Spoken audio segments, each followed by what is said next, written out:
Morning students, मैं अभिषेक सिंह स्वागत करता हूं आप सभी का हमारी आज की क्लास में। आज हम क्लास 6 के साइंस के सेकंड चैप्टर पढ़ने वाले हैं जिसका नाम है कंपोनेंट्स ऑफ फूड। देखिए बच्चों, हम चैप्टर को आपको आसान बनाने के लिए मैंने आपके चैप्टर को कुछ पार्ट्स में डिवाइड कर दिया है। पहला पार्ट न्यूट्रिएंट्स, दूसरा फंक्शंस ऑफ न्यूट्रिएंट्स, तीसरा sources of nutrients, fourth balance diet, fifth deficiency diseases. देखिए, सबसे पहले हम बात करते हैं हमारे चैप्टर के नाम के बारे में। चैप्टर का नाम है कंपोनेंट्स ऑफ फूड। तो कंपोनेंट्स का मतलब क्या होता है? किसी चीज का कोई एक भाग या हिस्सा, जिसे आप इंग्लिश में क्या कहते हैं? पार्ट। देखिए, एग्जाम्पल के लिए आप देखिए, आपकी जो बाइक होती है, आपकी बाइक बहुत सारी चीजों से मिलकर बनती है। इंडिकेटर भी होता है, हेडलाइट भी होती है, फ्यूल टैंक भी होता है, ठीक है, इंजन भी होता है, सीट भी होती है और लेग गार्ड होते हैं। बहुत सारी चीजें आपकी बाइक में होती हैं। तो ये सारी चीजें क्या होती हैं? उसकी बाइक का कंपोनेंट्स होती हैं। ठीक है, बाइक की क्या होती हैं? कंपोनेंट्स होती हैं। लेकिन जब हम फूड के कंपोनेंट्स की बात करेंगे, फूड के कंपोनेंट्स की बात करेंगे कि फूड एक जो हम खाते हैं, रोटी खाते हैं, रोटी को अगर हम तोड़ेंगे, रोटी के अंदर अच्छे से देखेंगे या फिर उसके बारे में पता करेंगे तो हमें पता चलेगा रोटी भी हमारे बहुत सारे चीजों में बढ़ जाती है। कोई भी हम खाना खाते हैं वो हमें क्या देता है? न्यूट्रिएंट। खाना हमें न्यूट्रिएंट देता है। लेकिन ऐसे फूड, न्यूट्रिएंट्स कौन से फूड होते हैं? न्यूट्रिएंट्स की अगर मैं डेफिनेशन लिखूं तो वो होगी components of food like protein, carbohydrates,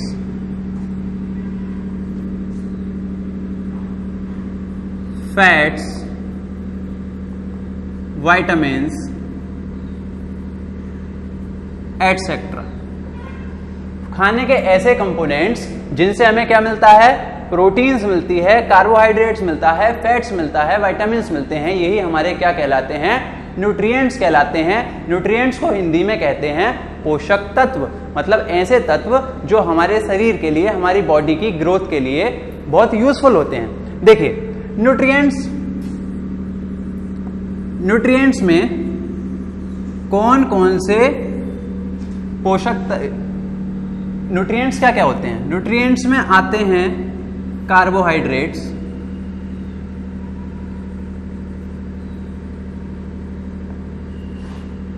fats, protein,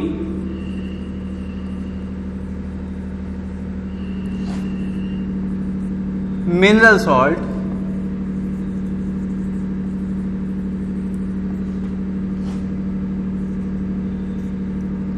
vitamins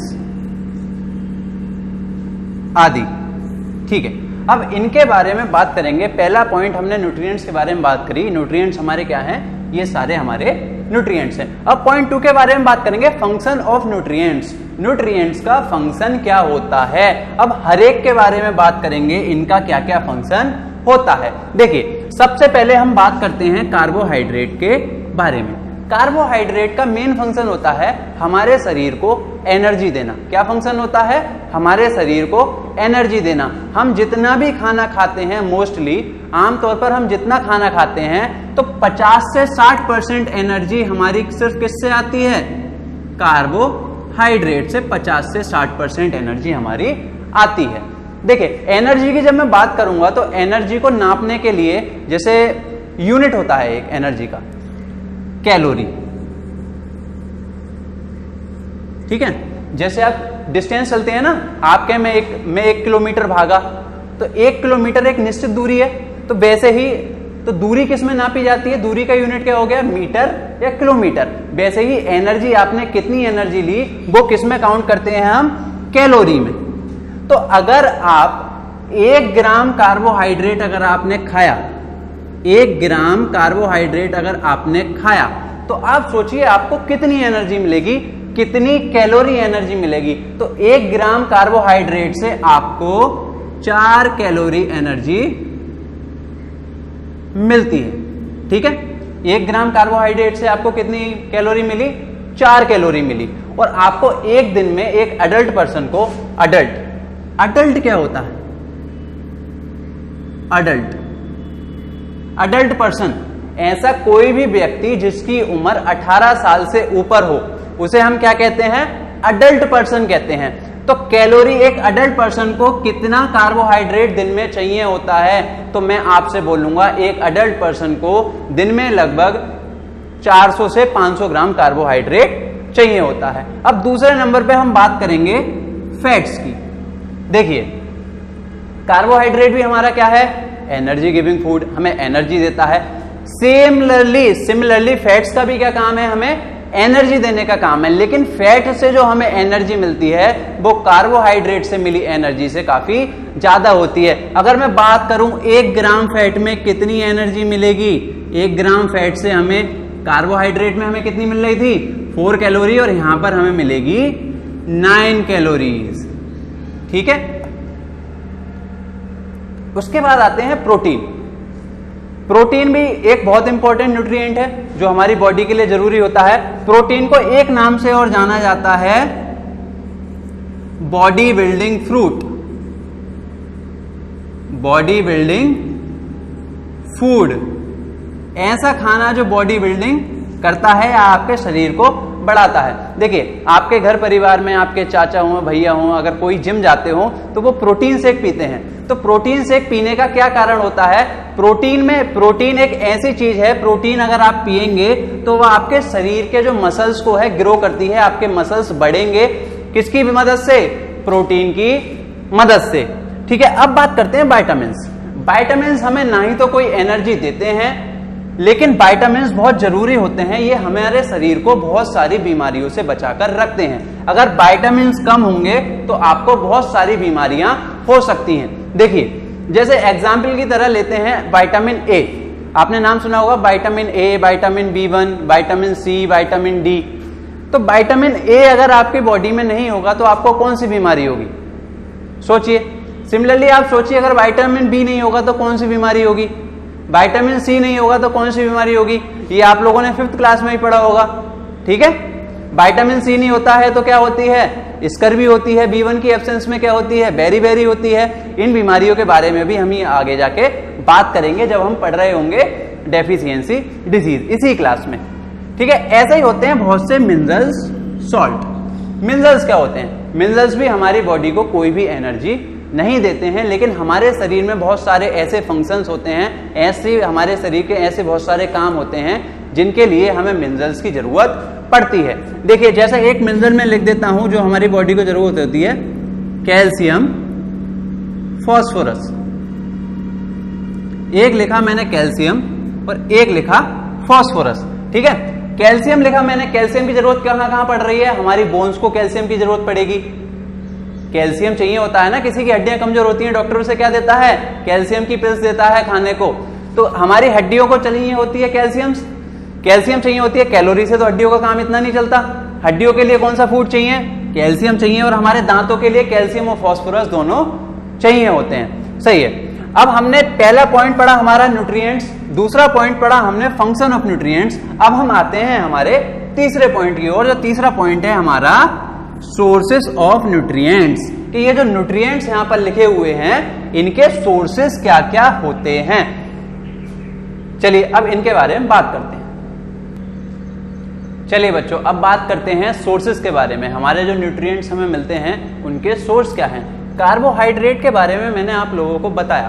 अब आपके दिमाग में आ रहा होगा कि सर ने हमें कार्बोहाइड्रेट बताया तो, और खाने का सोर्स बताया, हमने तो कभी कार्बोहाइड्रेट जैसी चीज नहीं खाई। लेकिन बेटा, ये कार्बोहाइड्रेट हम जो खाना खाते हैं उनमें होता है। अब बात करते हैं कौन कौन से खाने में, कौन कौन से फूड्स ऐसे होते हैं जिनमें हमें कार्बोहाइड्रेट मिलता है। सबसे पहले मैं आपसे बात करूं पोटैटो। आलू खाते हैं आप?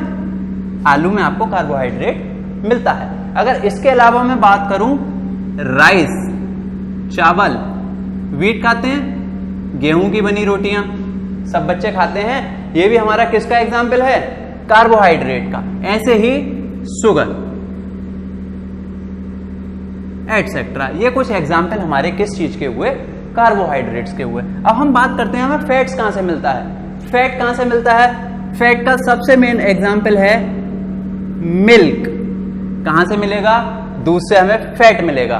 दूध से क्रीम निकाली जाती है, क्रीम, दूध की क्रीम निकाली जाती है, उस क्रीम से क्या बनाया जाता है? घी। तो वो घी भी किसका एग्जाम्पल है? फैट का। और जो क्रीम निकाली जाएगी, मक्खन बनाया जाता है, बटर, वो भी किसका एग्जाम्पल है? फैट का। ऑयल किसका एग्जाम्पल है? फैट का। एटसेट्रा हमारे किसके एग्जाम्पल है? फैट्स के। कुछ मीट जो खाते हैं ना, मीट अगर खाते हैं तो उसमें भी फैट्स बहुत ज्यादा होती है। तीसरी चीज आते हैं प्रोटीन्स। प्रोटीन्स के बारे में मैंने बात करी। प्रोटीन्स को मैं क्या कह रहा था? Body building food. तो कौन कौन से सोर्सेज हैं प्रोटीन के? देखो, आप लोगों ने सुना होगा दालें खाया करो। दालें खाने से क्या मिलेगी? प्रोटीन मिलेगी। तो पल्सेस, अगर एक अच्छी बॉडी चाहते हैं आप लोग, तंदुरुस्त होना चाहते हैं, तो दालें जरूर खाएं। इसके अलावा एग्स, अंडों में प्रोटीन होती है, मिल्क में भी होती है, मीट में भी होती है, और आपने सुना होगा सोयाबीन, ये भी, इसमें भी बहुत सारी प्रोटीन होती है। चने वगैरह खाते हैं आप, उसमें भी काले चने पानी में भिगोकर बहुत से लोग खाते हैं, वो भी किसके लिए खाए जाते हैं? प्रोटीन्स के लिए खाए जाते हैं। अब हम बात करेंगे मिनरल्स की। यहाँ पे सिर्फ मैंने मिनरल्स लिखा है। मिनरल सॉल्ट मैंने आपको बताया था, जैसे कैल्शियम था, आयरन था, फॉस्फोरस था, जिसकी हमारी बॉडी को नीड होती है। कैल्शियम के लिए सबसे ज्यादा जरूरी है मिल्क। आयरन की जरूरत बॉडी को होती है, तो आयरन एक कहावत है, an apple a day keeps the doctor away. अगर आप प्रतिदिन एक सेब खाएंगे तो आप डॉक्टर से दूर रहेंगे, अन्यथा बीमार नहीं होंगे। तो एप्पल में सबसे ज्यादा क्या होता है? आयरन। तो आपको मैंने मिनरल्स के भी सोर्स बताए। अब वाइटामिन्स के सोर्स जो है ना, बहुत ज्यादा हैं। वाइटामिन्स के सोर्स क्या हैं? बहुत ज्यादा हैं। और इन सोर्स के बारे में अगर हम बात करें तो ये जितनी भी हरी सब्जियां होती हैं, हरी सब्जियां जितनी भी होंगी, वो हमारे वाइटामिन्स का अच्छा सोर्स होती हैं। हमारा मिल्क जो होता है वो भी वाइटामिन्स का अच्छा सोर्स होता है। एग्स में भी हमें तरह तरह के वाइटामिन्स मिलते हैं। तो ये सब हमारे वाइटामिन्स के सोर्स हुए। अब हम बात करेंगे बैलेंस डाइट के बारे में कि बैलेंस डाइट होती क्या है। देखिए, अगला पॉइंट हम पढ़ेंगे बैलेंस डाइट। बैलेंस डाइट का मतलब संतुलित आहार। कोई भी चीज हम खाएं तो इस अमाउंट में खाएं कि वो हमारी बॉडी में ज्यादा भी ना हो और कम भी ना हो। जैसे एक एग्जाम्पल लेते हैं फैट्स का और कार्बोहाइड्रेट्स का। एक इंसान है, ठीक है, खाना खाया, खाना खाने के बाद दूध पी लिया, बिस्किट खा लिए, उसके बाद कोई और चीज खा ली, दिन भर पूरे दिन खाना खाना खाना खाता रहता है और एक टाइम पे जाके क्या चढ़ जाता है? मोटापा, जिसे इंग्लिश में आप बोलते हैं ओबेसिटी। ठीक है, तो ये चीज हमारे फायदे के लिए खा रहे थे हम सारी चीजें। किस चीज के लिए खा रहे थे? फायदे के लिए खा रहे थे, बॉडी में अच्छी हो। लेकिन जब हमने एक लिमिट से ज्यादा खाई, ये सारी चीजें जब हमने एक लिमिट से ज्यादा खाई, तो उनके हार्मफुल इफेक्ट्स आने स्टार्ट क्या हो गए? ओबेसिटी। और with obesity come many diseases, बहुत सारी डिसीज भी इसके साथ आती हैं। तो हमें जो अपनी डाइट होती है, किसी भी चीज को ना ही तो कम खाना चाहिए, ना ही किसी चीज को बहुत ज्यादा खाना चाहिए। कार्बोहाइड्रेट हो, फैट हो, प्रोटीन हो, मिनरल्स हो या आपके वाइटामिन्स हो, ना ही तो एक लिमिट से कम खाने चाहिए और ना ही एक लिमिट से ज्यादा खाने चाहिए। अब बात करेंगे हम डेफिशिएंसी डिसीज के बारे में। ये जितने भी हमारे सोर्सेज हैं, वाइटामिन्स हैं, अगर आप इनको नहीं खाते हैं, वाइटामिन्स अगर हमारी बॉडी में नहीं जाते हैं तो बहुत सारी बीमारी होती हैं। मिनरल्स हमारी बॉडी में नहीं जाते हैं तो बहुत सारी बीमारी होती हैं। आइए इन बीमारियों के बारे में जानते हैं। स्टार्ट। देखो बच्चों, यहाँ पे मैंने आपके सामने 4 वाइटामिन्स और मिनरल्स लिखा है। एक ब्लॉक में मैंने लिखा है डेफिशिएंसी डिसीज और एक ब्लॉक में लिखा है मैंने सिम्टम्स। मतलब हम यहाँ पर बात करेंगे कि किस विटामिन की कमी से कौन सी डिसीज होती है और उस डिसीज के लक्षण क्या होते हैं। सिम्टम्स का मतलब लक्षण। ठीक है, सबसे पहले है विटामिन ए। विटामिन ए की कमी से क्या होता है? अगर आपकी बॉडी में विटामिन ए कम मात्रा में होगा तो आपको एक बीमारी होती है लॉस ऑफ विजन। विजन मतलब दृष्टि, आपके देखने की क्षमता में गिरावट आनी शुरू होती है। और एक डिसीज होती है नाइट ब्लाइंडनेस। देखिए, लॉस ऑफ विजन और नाइट ब्लाइंडनेस, इसका सिम्टम क्या होगा? अरे जाहिर सी बात है, सिम्टम क्या होगा? जब आपको देखने में कठिनाई हो, ज्यादा दूर का नहीं देख पाए या आपकी आई साइट गिरनी स्टार्ट हो, तो वो किसका सिम्टम है? विटामिन ए की कमी का। ऐसे में आपको विटामिन ए लेना स्टार्ट कर देना चाहिए। ठीक है, विटामिन बी1 के बारे में बात करेंगे। विटामिन बी की कमी से एक डिजीज होती है जिसका नाम होता है वेरी वेरी। ठीक है, अब इस डिसीज के बारे में बात करेंगे। ठीक है, इस डिसीज में क्या होता है? वेरी वेरी डिसीज में क्या होता है? उसके लक्षण क्या होते हैं? हमारे जो मसल्स होते हैं ना, हमारे मसल्स बहुत वीक हो जाते हैं। मसल्स क्या हो जाते हैं? वीक, बहुत कमजोर मसल्स होने लगते हैं और इंसान को कमजोरी महसूस होने लगती है। किसकी कमी में? विटामिन बी1 की कमी में। अब बात करेंगे विटामिन सी। विटामिन सी की कमी से एक रोग होता है जिसका नाम है, डिजीज का नाम है स्कर्वी। क्या नाम है बच्चों? स्कर्वी। देखिए, स्कर्वी डिसीज होती है, इसका नाम स्कर्वी है। इसमें क्या होता है? जो हमारे गम्स होते हैं, टीथ गम्स जो होते हैं, उनमें से खून निकलना स्टार्ट होता है। खून निकलता है थोड़ा थोड़ा सा और सूजन आनी स्टार्ट हो जाती है। ऐसे ही विटामिन डी, विटामिन डी की कमी से आप लोग सोचिए कौन सा रोग होता होगा? सोचिए।